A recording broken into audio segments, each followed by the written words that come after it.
Ateneo Documental. La Plaza 25 de Mayo. Patrimonio e historia santafesina.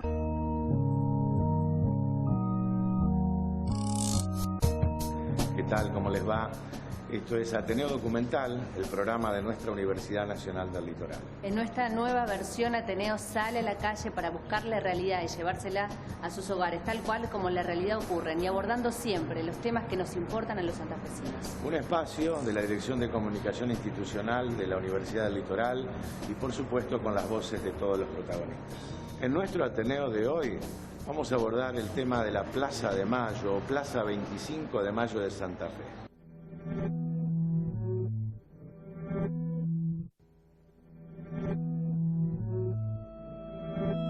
La gente fue a la plaza porque estaba acostumbrada a que ir a la plaza era una forma de hacer política. La plaza es el último lugar, es el gran puente donde quizás en los momentos de crisis, en los momentos de protesta, se une ese nexo de ese reclamo sectorial con la sociedad toda. La única plaza como centro vital es una característica de la ciudad latinoamericana, heredera de esa ciudad hispanoamericana. Es como una sucursal de la Plaza de Mayo de Buenos Aires. En 33 años de lucha he recorrido y he caminado casi todas las plazas del país.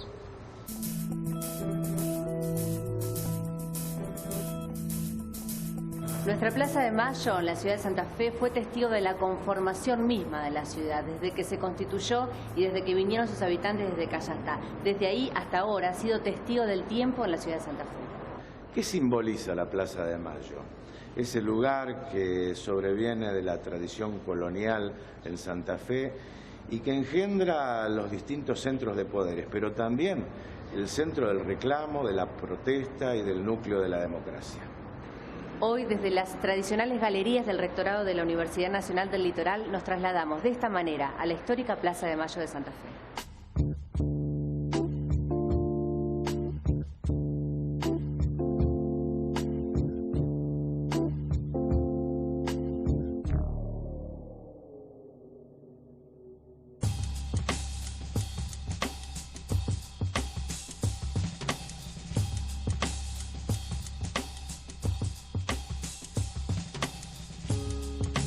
Presentes en todos los pueblos, las plazas son la agitación y la calma de la historia. Nos hablan de lo que somos y de lo que fuimos, como espacios designados para la exhibición de injusticias, angustias, broncas, esperanzas, luchas y denuncias. Las plazas son el lugar de manifestación de las utopías, de las proclamas revolucionarias y de las protestas sociales. En todos los lugares del mundo, las plazas centrales constituyen el punto neurálgico de la ciudad y Santa Fe no es la excepción. Desde 1660, esta plaza se constituyó en el corazón mismo de la ciudad de Santa Fe. Alrededor de esta plaza se edificaron los edificios más importantes. Detrás mío, donde ahora está la Casa de Gobierno, estaba el Cabildo de la ciudad de Santa Fe, que fue demolido a principios del 1900. Pero esta plaza nos dice mucho más de nuestra historia de lo que nosotros creemos. La ciudad fue trasladada a su actual emplazamiento a mediados del siglo XVII, entre los años 1650 y 1660. La población se nucleaba en torno a la Plaza Mayor, un descampado con terreno arenoso y falto de vegetación que se confundía con las calles aledañas. En esa antigua plaza colonial, organizada al tipo de las plazas de armas españolas, encontramos el origen de la hoy denominada Plaza 25 de Mayo. Primero se demolió la torre, comenzó, digamos, 1903 la demolición y culminó en 1906 u 8. Se demolía por partes. Primero la torre y después la demolición del resto duró más de 3 años. De toda la vereda del Cabildo, lo único que había quedado era lo que se llamaba la Jirafa, que era la jefatura de policía que estaba en la esquina. Santa Fe iba creciendo muy lentamente, de 2.000 habitantes que puede haber tenido desde el momento del traslado por 1660, 150 años después no había más de 8.000 habitantes, así que la ciudad fue creciendo muy lentamente y también, de acuerdo a los momentos de prosperidad, se fueron construyendo los edificios. La plaza es el organizador de la ciudad a partir de que primero organiza en torno a ella el poder. Generalmente las plazas argentinas en alguna medida son contenidas por la Casa de Gobierno, siempre el poder eclesiástico y algunos símbolos de otros tipos de poder, como el Poder Judicial en nuestro caso, y también el Colegio Inmaculada, que remite a un poder eclesial, pero también al poder simbólico de la educación, ¿no? En torno a la plaza se ubicaban los principales edificios institucionales, el Cabildo, el Poder Civil, la iglesia parroquial o la catedral en las ciudades que eran sede de obispado, que es la sede del poder religioso. Y además, en torno a la plaza, en el resto de los solares, los principales vecinos, es decir, quienes tenían el poder. Es decir, tiene un alto poder simbólico. Esta plaza, en lo que llamamos Santa Fe de la Veracruz, después del traslado de la ciudad, comenzó a gestarse por 1660, cuando las autoridades del Cabildo, las principales instituciones y algunos de los vecinos se vinieron desde Santa Fe la Vieja hasta este sitio. El siglo XX demandaba otro tipo de arquitectura. En abril de 1911 comenzó la construcción de la Casa de Gobierno como símbolo de la modernización de la ciudad. Con un planteo netamente simétrico, la fachada se ordenó a partir de un cuerpo central rodeado por sendas alas que culminaban en dos cilindros cupulados esquineros. El lenguaje ecléctico integró elementos borbónicos como mansardas, ojos de buey y medallones, con logias balaustradas y almohadillados característicos del academicismo italiano. La Casa de Gobierno, estamos aquí enfrente, ocupa el lugar que tenía el Cabildo. Si hoy visitamos las ruinas de Santa Fe la Vieja, la vamos a encontrar en el mismo lugar, en el borde sur de la plaza. Donde ahora está la catedral, bueno, durante el periodo colonial era la vieja iglesia parroquial, que Santa Fe la Vieja tenía la misma ubicación, solo que se la ha llevado el río, no nos quedan restos. Lo mismo la iglesia de la Compañía de Jesús, que se ubicaba con su colegio en la manzana hacia el este de la plaza. Y a una cuadra de la plaza hacia el sur tenemos la iglesia de San Francisco, lo mismo que Santa Fe la Vieja. Esas hoy las podemos visitar todavía en las ruinas. Y se repite el caso para Santo Domingo y la Merced. Ya siglo XX se considera que la ciudad tenía una masa de población, así demográficamente, otras funciones económicas, otras comunicaciones que demandaban otro tipo de construcción. De hecho, hubo durante la segunda mitad del siglo XIX ya otras construcciones que mostraban ese proceso. La plaza resume la vida del país. Es el lugar central en las ciudades occidentales, en donde la naturaleza política de sus habitantes tiene su posibilidad de expresión. Así, lo que pasa en la plaza, pasa en la ciudad. ¿Cuándo es que la gente dice, bueno, salgo a protestar y que es que la plaza es la que congrega todo ese movimiento social? Bueno, diríamos que la inauguración de los mitines en las plazas es del radicalismo. Uno tendría que pensar 1890 en adelante, ¿no es cierto? Pero bueno, hemos tenido protestas de distinto orden, es decir, una protesta también del siglo XX, sindical, son las huelgas, etcétera. Lo que empieza a aparecer en el 45, y eso es importante, es que ¿por qué parece que cambia tanto la plaza? Porque empieza a aparecer la comunicación de masas. Entonces el acto simbólico que antes era casi exclusivo para los participantes se transforma en un acto que pueden verlo todos. Primero en los noticieros en el cine y después en la televisión. La plaza, la única plaza como centro vital, es una característica de la ciudad latinoamericana, heredera de esa ciudad hispanoamericana. Ir a la Plaza de Mayo tenía un efecto doble. No solo se interpelaba directamente al poder porque estaba enfrente, sino que a la vez tenía casi garantizado prensa. Aparecen los medios. Entonces la relación de los periodistas con los funcionarios me parece que es un poquito más difícil. Antes teníamos quizás más, no sé si decir más respeto, más temor. Si vamos a hablar de acontecimientos relevantes que ocurrieron aquí en la plaza, no nos podemos limitar al siglo XX. Imaginémonos las invasiones. las invasiones de los porteños, por ejemplo. El punto que indicaba que la ciudad estaba tomada era tomar la plaza. Por eso se cavaban zanjas en las bocacalles, se fortificaba el cabildo, las torres de las iglesias, de manera que verdaderamente era el centro estratégico, tanto desde un punto de vista militar como político, ¿no? Es con la conquista de América que se va a ir definiendo un tipo de ciudad que hoy caracteriza a las ciudades latinoamericanas. Si vamos desde México hasta la Argentina, si recorremos, nos vamos a encontrar con muchísimas similitudes. Todas nuestras trazas en general son regulares, es decir, calles que se cortan en ángulo recto, que definen manzanas también regulares, rectangulares o las más de las veces cuadradas. Es una novedad absoluta para lo que era el mundo europeo. Multiplicidad de plazas de distintas formas. Entre los siglos XVI y XVII se produjo en Latinoamérica la fundación del mayor número de ciudades con un trazado regular, jamás establecido en el mundo. Las ciudades se creaban de acuerdo a un invariable plan regular y ordenado, con calles rectas sin jerarquización, que se entrecruzan en ángulos también rectos, creando una forma urbana reticular, a modo de damero, con una plaza principal en el centro y alrededor de la cual se construyeron los edificios más significativos. Hay un momento en la historia en que las plazas comienzan a tener otro valor simbólico, que la gente comienza a apoderarse de la plaza. No, en realidad es siempre. El problema es que hay un mito peronista, de que el peronismo reinventa la plaza porque la instituye en la sociedad de masas.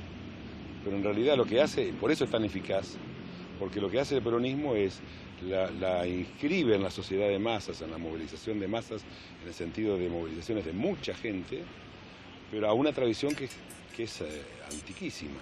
La Revolución de Mayo, siempre la plaza es un lugar convocante para consolidar el poder y para protestar contra el poder.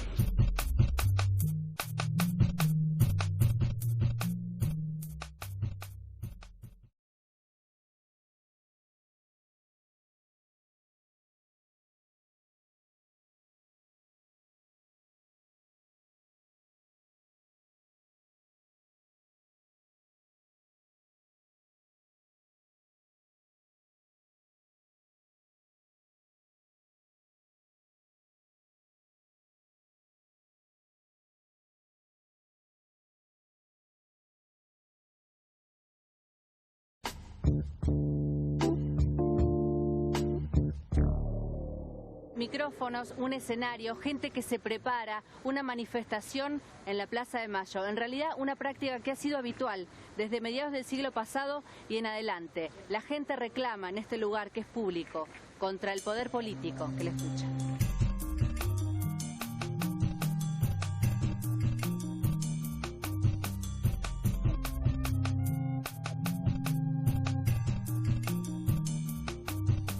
Es el receptáculo de todas las inquietudes de la ciudad, a veces más fuerte, a veces menos fuerte.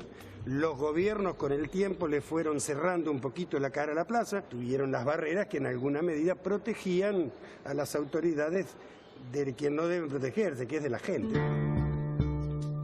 En abril de 1977, un grupo de madres que se conocieron durante los trámites para buscar a sus hijos desaparecidos decidió juntarse un día por semana en Plaza de Mayo.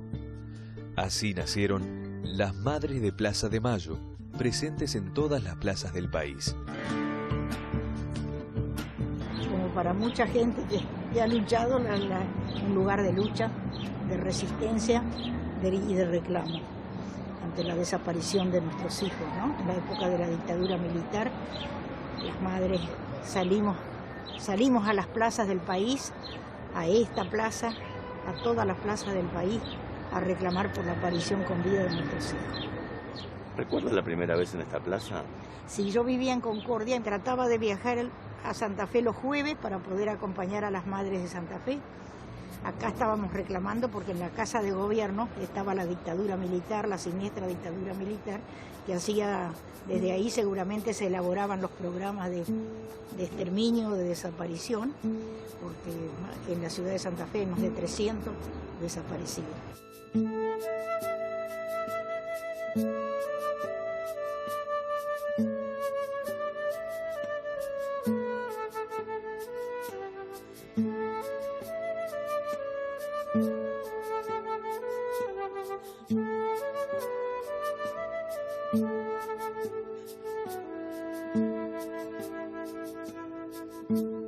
Ahora, hubo un hecho muy particular, porque ustedes empezaban a marchar, empezaban a dar vueltas, aparecían solas, Sí. que le decían las locas. Sí, ¿Mm? sí. Y yo creo que había que estar locas para poder enfrentar a la dictadura tan siniestra. Por eso estuvimos tan solas al principio. Una, porque tal vez la sociedad no entendió a nuestros hijos. No comprendió por lo que lucharon y porque fueron capaces de dar la vida a nuestros hijos. Y otro poco paralizaron por el terror, porque fue una parte de su programa, de su proyecto político, paralizar a la ciudad por el terror, ¿no? ¿Tuvieron algún contacto alguna vez o caminaban solas? ¿Era indiferencia también del Era una poder? indiferencia o complicidad. Yo en las veces que venía, yo nunca vi a ningún gobernador ni funcionario de menos nivel en las marchas nuestras. No hubo compromiso político, más bien complicidad, me parece, silencio. Con la vuelta de la democracia, el país ensayaba expresiones de libertad. El 13 de julio de 1984, tras la consigna de normalización ya, cientos de estudiantes de arquitectura de la Universidad Católica de Santa Fe decidieron no ingresar a la facultad. Instalaron carpas frente al arzobispado en plena Plaza 25 de Mayo, hasta tanto hubiera un plan para la normalización académica que propiciara la participación de los estudiantes. En un momento dado, un grupo de estudiantes iniciaron un reclamo acá frente al arzobispado, instalaron una carpa, hicieron huelga de hambre durante unos cuantos días.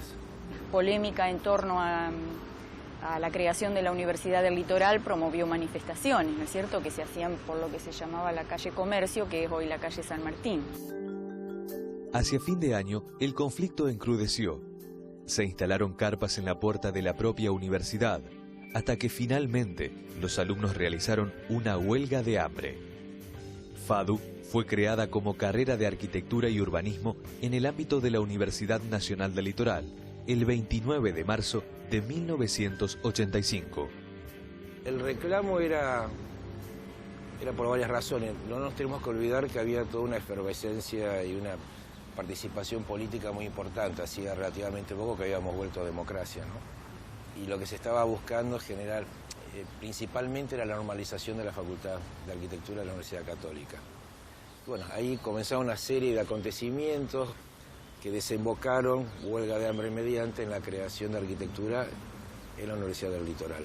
Para los maestros, la plaza es el lugar de la crisis, de la protesta, pero también del puente necesario con la sociedad para que esa protesta se expanda y sea parte de un reclamo generalizado. Después de los 90 es como que aparecen también otras protestas, qué sé yo, está la carpa de los docentes que también se instaló acá, está la de los inundados que también se instalaron acá, que son como por ahí más sectoriales. En que responde al nivel de fragmentación que hay en la sociedad. Es muy difícil que hoy haya movilizaciones por intereses más generales. Acá hubo marchas memorables de los maestros y que incluso esas marchas lo presentaron a la sociedad como trabajadores. Si nos remitimos a tiempo atrás, mucho tiempo atrás, obviamente que la plaza tiene un contenido, por lo que ha sido la Plaza de Mayo de Buenos Aires y lo que significa la protesta en la calle, de trabajadores organizados, creo que desde los años 50, está claro que en este país tiene un alto contenido de reclamo de los trabajadores, el posicionarse en la plaza como propia y apropiarse de ese espacio público.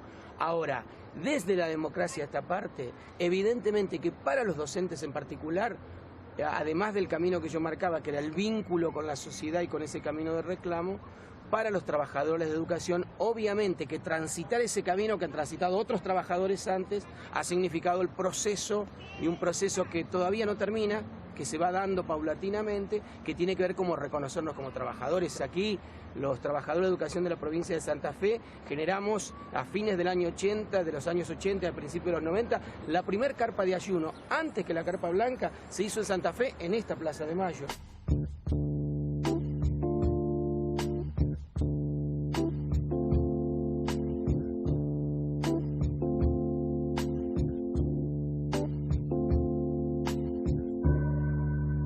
¿Para ustedes qué significa la Plaza de Mayo? Y la plaza para nosotros significa mucha lucha. Significa mucha historia, significa encuentro con vecinos que no nos conocíamos y que después terminamos siendo inclusive amigos. O sea que es lucha con mucho dolor, pero también con mucha alegría.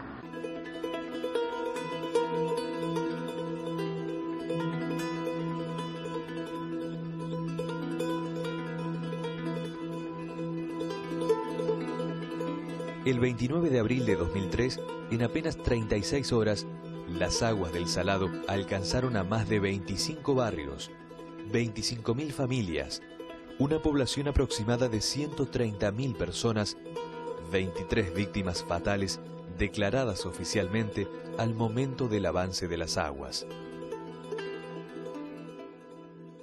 ¿Cómo comenzaron adueñándose de la plaza? Y esto empezó un 29 de julio de 2003,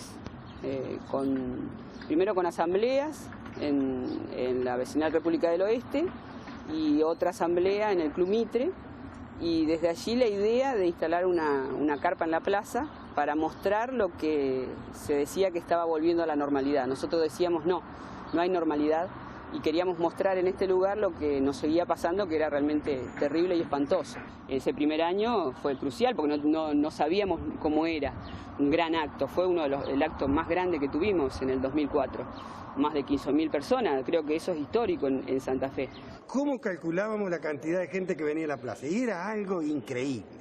Según quien contaba la gente, contaban las 4 patas de los animales, digamos, para saber si había 10, pero nunca más de 10.000 personas. Los 29 de abril, esta plaza tiene naranjas, que son toronjas en realidad. Y los chicos muchas veces las arrancan y las tiran a la Casa de Gobierno. Nosotros nos damos como estrategia bajar las toronjas para que esto no ocurra y que el acto transcurra lo mejor posible, y entendiendo que lo principal era el reclamo. ¿Se sienten poderosos? Sí. Sí. ¿Sí? ¿Por qué?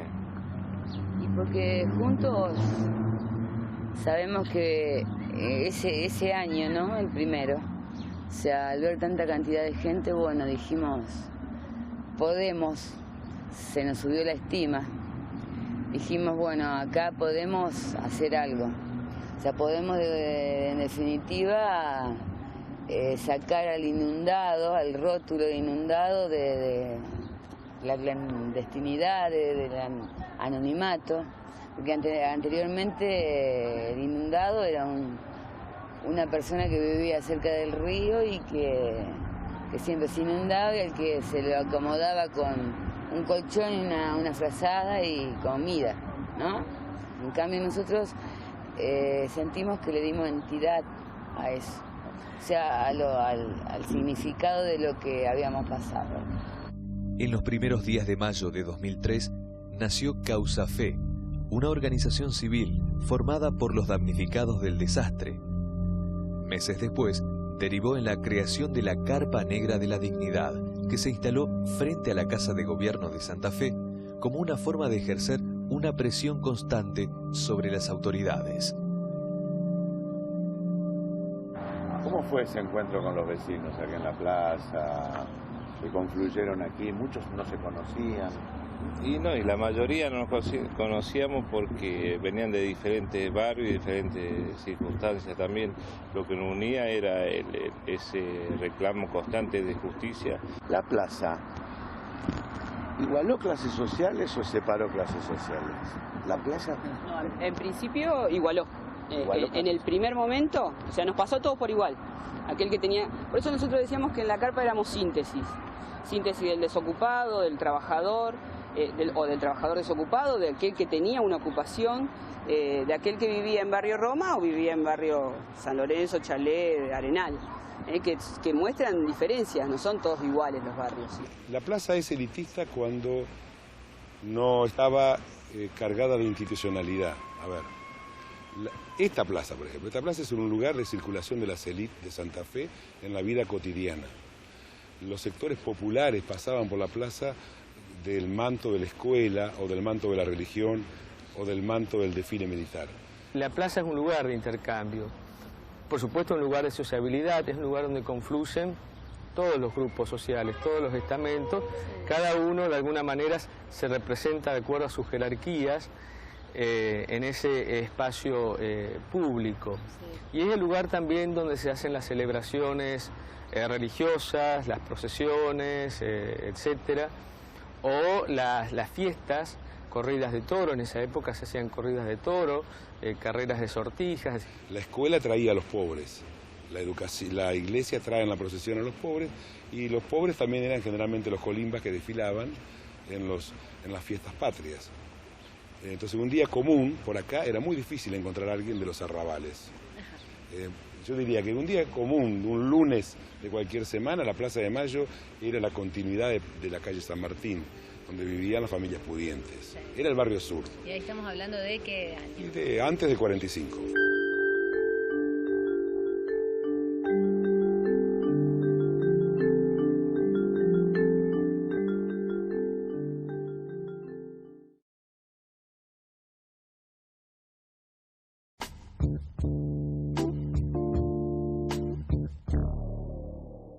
La Plaza de Mayo de Santa Fe también fue epicentro de grandes acontecimientos que marcaron la historia argentina, desde las movilizaciones del peronismo, las grandes manifestaciones de la recuperación de la democracia, la guerra de Malvinas, los cacerolazos, las inundaciones. Todos estos hechos también estuvieron reflejados aquí.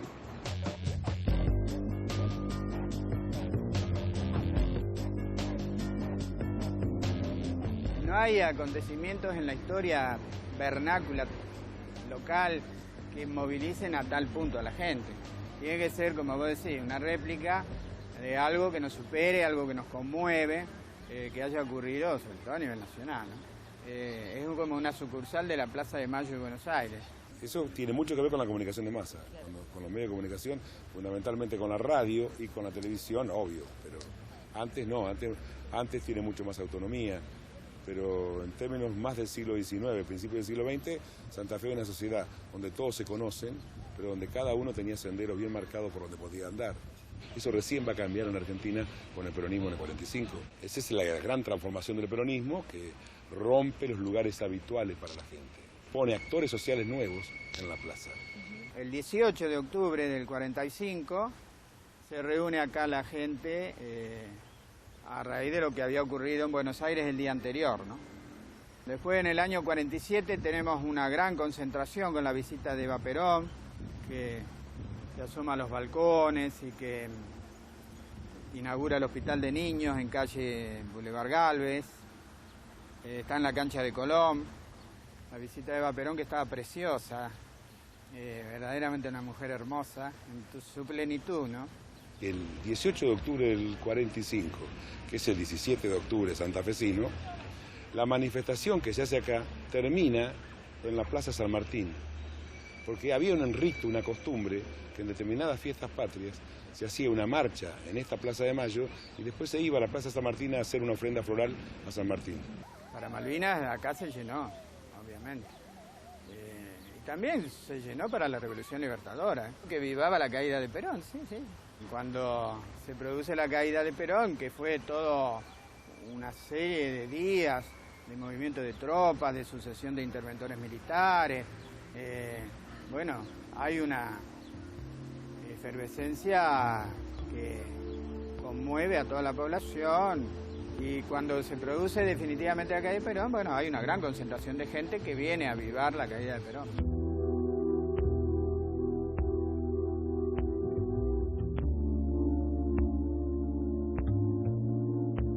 Cuando el golpe del 6 de septiembre, Uriburu viene unos días después a Santa Fe, sale al balcón de la Casa de Gobierno y hay una plaza llena festejando la caída de Irigoyen.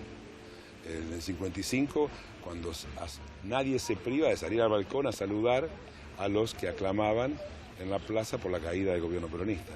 Santa Fe tiene la particularidad que la sociedad estaba segmentada política y socialmente por plazas. Por ejemplo, la Plaza Constituyente es la plaza tradicionalmente asociada al radicalismo. La Plaza España es la plaza asociada al anarquismo y a la izquierda en general. Plaza Pueyrredón también va a estar asociada a la izquierda, ¿no? Pero la plaza de izquierda histórica de 1910, 1930 es la Plaza España. No es casual, España, anarquismo, Plaza España, ferrocarril ahí cerca. Es muy difícil que el movimiento obrero viniera a esta plaza.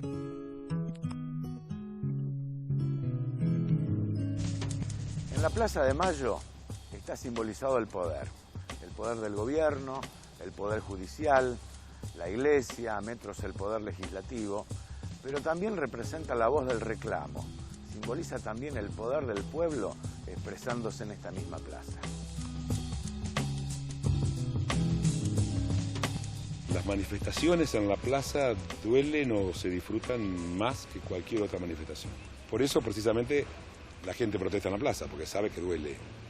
No es lo mismo una plaza, el grito de la plaza, que una plaza silenciosa. Me mandan a cubrir aquí a la Casa de Gobierno un acto político en el momento de una confrontación electoral provincial, que por un lado estaba, sin nada más ni nada menos, Silvestre Beñi, en ese momento Frejuli, no Mid ni Ucri, acompañado del gremialismo santafesino que estaba representado por la UOM en la persona de Eduardo Cuello, que era mobiliario del ETDI. Entonces yo puse el grabador, como siempre, para que escuche lo que se decía en la camioneta. Sí. Y escuchamos un par de disparos, y yo naturalmente escuché los disparos y habré demorado 3 segundos en llegar al Colegio Inmaculada. Cuando llego a la esquina, me acuerdo del grabador, digo, me echan si lo pierdo. Vuelvo corriendo, el grabador estaba ahí. Ese grabador después lo buscaba la policía, la legislatura, porque querían saber, estaba todo grabado, ahí los disparos, bueno, pero desgraciadamente se borró.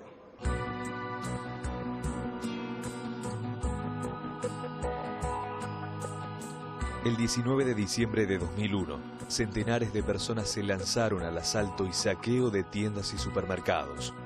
Los enfrentamientos causaron muertes y el presidente decretó el estado de sitio en las primeras horas de la noche.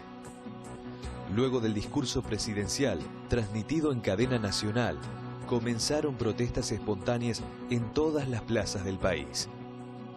El pueblo parecía tener el poder.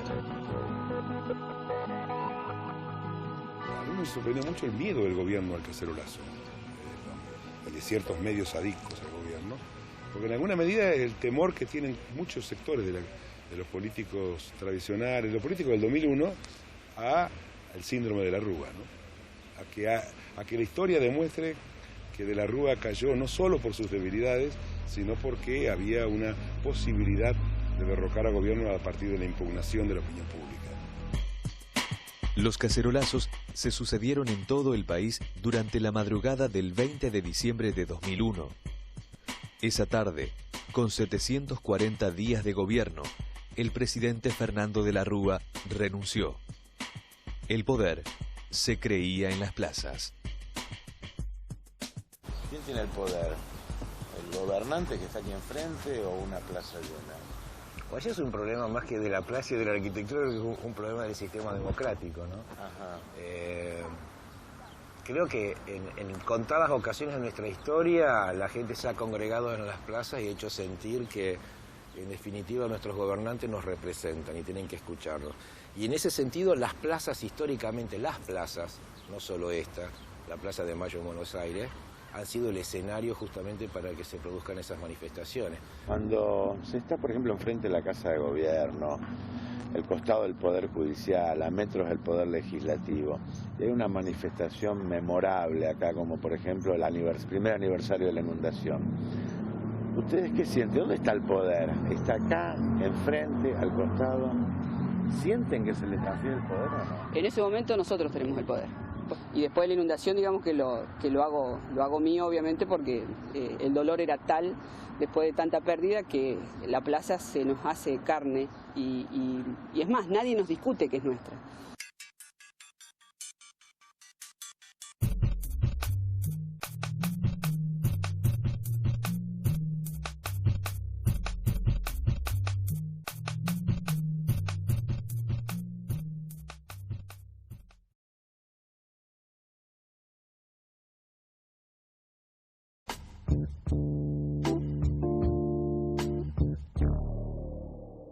Santa Fe también refleja la tradición colonial de una plaza principal y alrededor los principales centros de poder, pero también refleja distintas versiones arquitectónicas, como por ejemplo, a mis espaldas, la influencia de los jesuitas en nuestro lugar.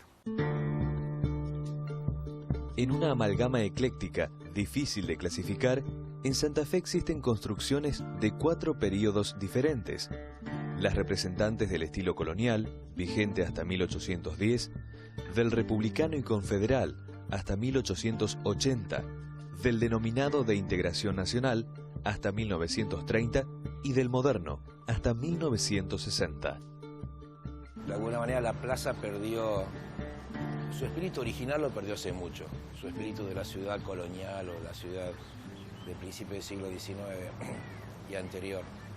Pero bueno, la imagen que yo incluso tengo, que debes tener vos también, es esta plaza con sus diagonales en polvo de ladrillo, sus canteros como lomas. Eso se reformó con esta obra que vemos actualmente, que más allá del estado de conservación que tenga, fue un poco discutido porque introdujo un cambio importante en el espíritu de la plaza. Esta plaza tenía una disposición física muy diferente a lo que estamos viendo hoy. Para empezar, no tenía árboles. Es decir, los primeros árboles fueron paraísos y ya de siglo XIX. Pensemos que López, que fue gobernador comandante, se desplazaba con caballos y sus tropas en el medio de la plaza. O bueno, había operaciones comerciales o el establecimiento de carretas que venían en las arrias de todas las rutas que conectaban la ciudad y era un lugar de intercambio comercial.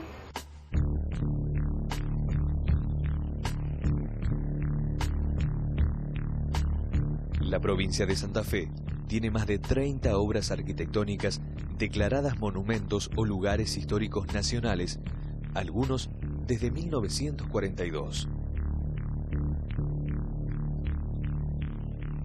¿Qué cambió en más de 20 años esta plaza? En 20 años, y bueno, principalmente como la estamos viendo ahora. Esta obra que es de la década del 80, con estos canteros, las fuentes, estos granitos, es una reforma también un poco controvertida, ¿no? También hubo una fuerte campaña para traer el monumento de Estanislao López de la Costanera acá. Eso no prosperó porque en realidad no tenía un fundamento válido. El monumento está perfectamente allá y bueno, ¿por qué? Porque había también antiguas normas que nunca se habían cumplido, que hablaban de un monumento a López acá en la plaza. O sea, siempre fue este espacio apetecido para todo tipo de propósito conmemorativo y también militante, ¿no? Se quiso trasladar aquí al centro el monumento al General López, el que está en el inicio de Avenida Siete Jefes de la Costanera, que también fue muy resistido por muchas razones. Primero porque ese monumento históricamente estuvo alojado en ese lugar, era un poco el inicio del eje de la Costanera. Ya simbólico. Ya era simbólico. Y después que las plazas generalmente son un hueco. El concepto de plaza es el vacío, y sobre todo en su centro, ¿no? Entonces, ocupar el centro con un monumento de esa magnitud era como una intromisión, ¿no? al vacío simbólico de la plaza, al lugar de la congregación, el lugar como donde se pueden producir las reuniones. Lo que pasa en Santa Fe ocurre en muchas ciudades argentinas del interior. En el período colonial eran ciudades periféricas a las áreas hegemónicas de América, sin un rol relevante y sin una base económica que redundara en la dimensión edilicia. Al igual que los 29 de marzo hasta los 29 de abril, el mes previo en donde estamos, dormimos nuevamente. Es muy loco dormir en una plaza, porque los ruidos, claro, jamás yo no creo que nadie se imaginó dormir en una plaza. Yo dormía, ella con sus hijos, yo con mi hijo, hacíamos los turnos de los viernes, porque era turno de mujeres y turno de hombres, o sea, había carpa de mujeres y carpa de hombres. Entonces veníamos, nos quedábamos con nuestros hijos, comíamos y dormíamos en la plaza, y el ruido de la plaza es realmente increíble. Miguel, ¿no te llama la atención? Hace un rato que estamos acá y la gente no usa esta plaza, la gente pasa por esta plaza. ¿Por qué? Hay una condición quizás de centralidad de esta plaza. Si vos la mirás, es muy poca la gente que vive en derredor. Que probablemente la transforme más en un lugar de paso, pero creo que ha perdido calidad para estar, cosa que por ejemplo la Plaza Constituyentes aún lo mantiene, ¿no? No es lo mismo para mí, ¿no? Personalmente, los canteros de granito, tantos pisos duros que una plaza un poco más blanda, más apaciguada.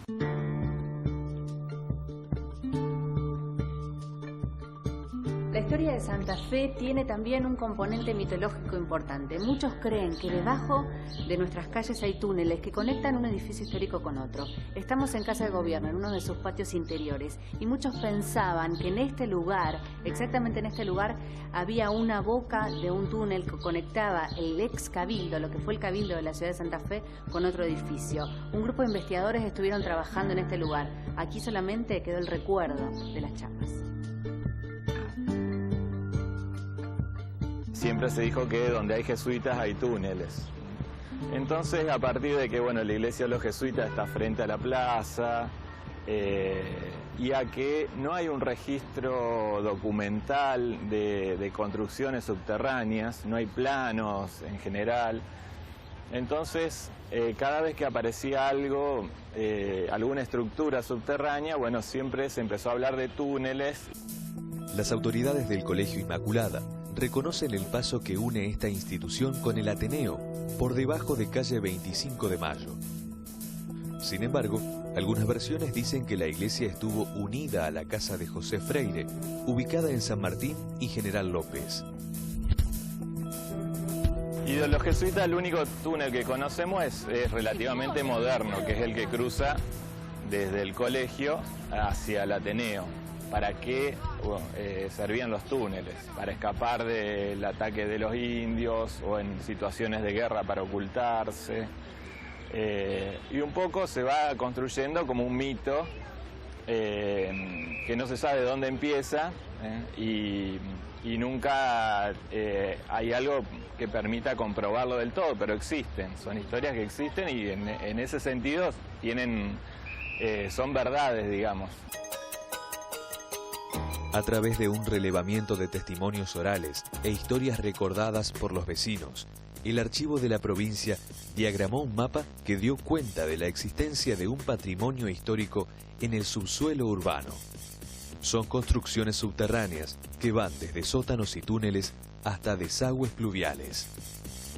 Un patio en la Casa de Gobierno, donde un patiecito chiquito que da a calle San Martín, donde había un cantero, donde plantaban árboles y se hundían, y había una historia de que hay un túnel en Casa de Gobierno. Ahí excavamos ese cantero, empezamos a sacar la tierra y nos encontramos con una bóveda.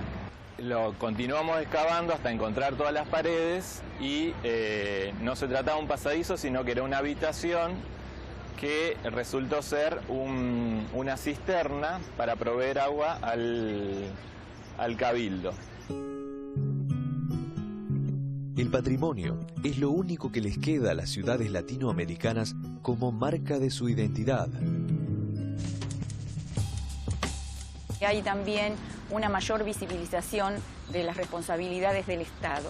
No pensé que en mi país iba a suceder lo que sucedió, un baño de sangre. Tristemente, generalmente ese escenario de las quejas o de las exigencias o de los reclamos por cuestiones con que la gente se siente decepcionada, que ocurren con la política o lo que fuere. La plaza es algo muy significativo. Tiene que ver también, creo yo, no solo con la historia de AMSAFE, sino también con la historia de los maestros públicos, ¿no? Esto es un espacio ciudadano, un espacio público. Los reclamos, lo más importante que se han hecho acá son los reclamos salariales. El barro y la mugre y la desidia de los gobernantes nos amontonó en la plaza y así aprendimos a construir algo grupal. Ha sido tan llenada tantas veces por tantos sectores que demuestra que en realidad se llena con mucho menos gente de lo que dicen los medios.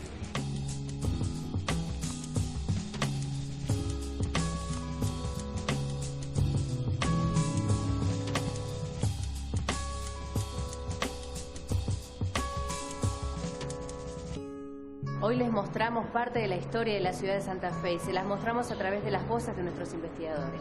Esto fue Ateneo Documental. Hasta nuestro próximo encuentro. Gracias.